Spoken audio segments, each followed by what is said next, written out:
Отсчет до 3 и старт. Ближайшие несколько сотен метров для жокея нет ничего, кроме своего скакуна и дороги. Выиграть забег у своих соперников на дистанции в 1200 метров у быстроногого участника по кличке Дар получилось с солидным отрывом. Жокей и скакун должны быть на время забега как единое целое. Без этого успеха не добиться. Ведь лошади очень умные создания, и они чувствуют даже психологическое состояние наездника.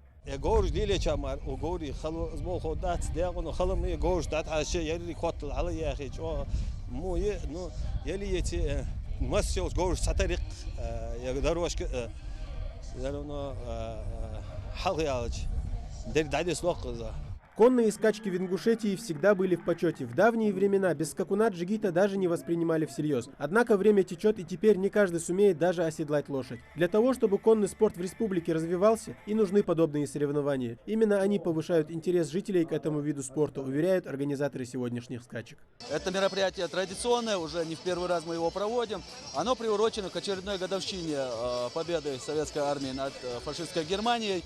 На данный момент у нас заявлено 50 участников.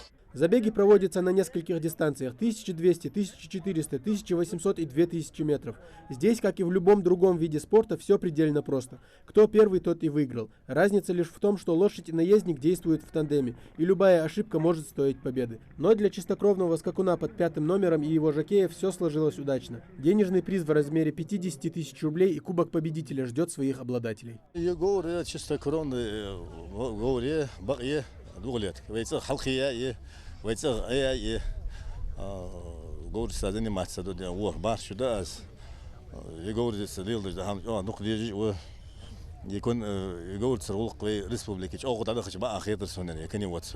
Помимо зрелищности этого вида спорта, езда на лошадях еще и для здоровья полезна. Укрепление позвоночника, положительное воздействие на кровеносную, нервную, дыхательную и эндокринную системы. Что касается сегодняшних соревнований, можно только понадеяться, что в дальнейшем проведение таких турниров станет еще одним плюсом в перспективном развитии коневодства в республике. Тамерлан Хамхоев, Сурхо Кусиев, Новости 24.